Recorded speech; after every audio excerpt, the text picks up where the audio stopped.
नामाचा जय जयकार केला. श्री स्वामी समर्थ. जय जय स्वामी समर्थ.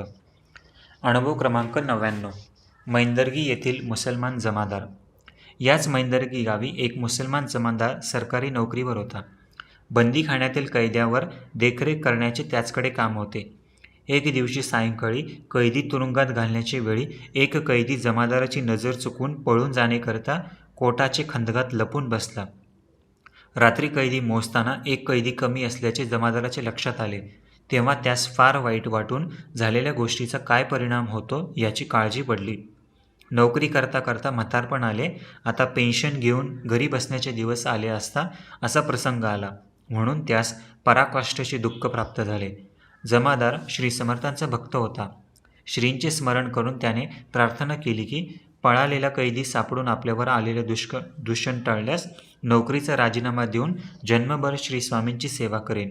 रात्री इकडे तिकडे कैद्याबद्दल तपास केला, पण पत्ता काहीच लागला नाही. उजाडल्यावर एक स्वार कैद्याच्या तपासास फिरत असता खंदकात लपून बसलेला कैदी त्यास सापडला. स्वाराने त्यास जमादाराचे स्वाधीन केले. जमादारास अत्यंत अत्यानंद होऊन कैद्यास घेऊन तसाच तो मामलेदाराकडे गेला व त्याला त्याचे स्वाधीन करून नोकरीचा राजीनामा पुढे ठेवला. खंदकात कैदी रात्रभर बसून राहिला होता. याचे मामलेदारास आश्चर्य वाटून कैद्यास विचारपूस करता त्याने सांगितले की रात्रभर आपण पळून जाण्याकरता खंदकाभोवती फिरलो. खंदकावर चढून जावे तर एक संन्याशी आपणास मारण्यास येई. तो संन्याशी सकाळ पावे तो आपल्या मागे फिरतच होता. सकाळी स्वार येऊन त्याने आपणास पकडले. कैद्याची हकीकत ऐकून सर्वांस मोठे आश्चर्य वाटले.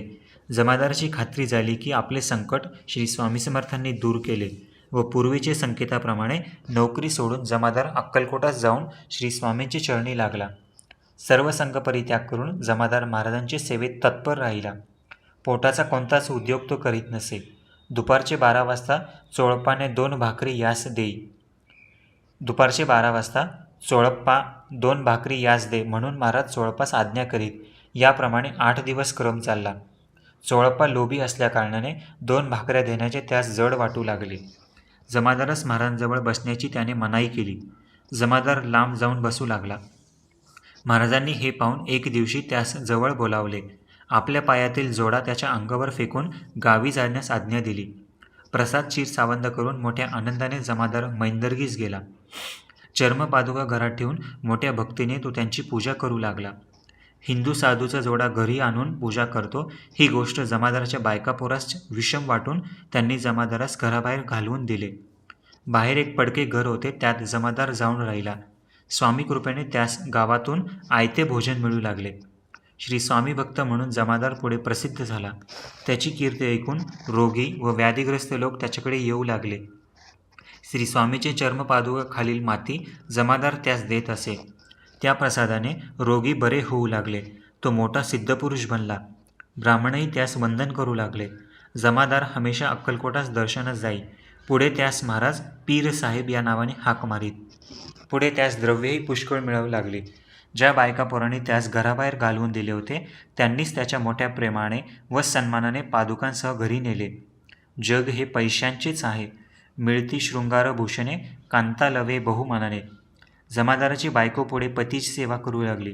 पुढे जमादाराने देऊळ बांधून त्यात पादुकांची स्थापना करून पूजेस एक ब्राह्मण ठेवला. मोठ्या थाटाने तो श्रींचा उत्सव करू लागला. जमादाराच्या म्हणण्याप्रमाणे सर्व होऊ लागले. त्याचे शिष्यही बहुत होऊ लागले. याप्रमाणे तो श्री स्वामी कृपेने केवळ अवलिया बनला. सदरू जमादारास समाधिस्थ झाल्यास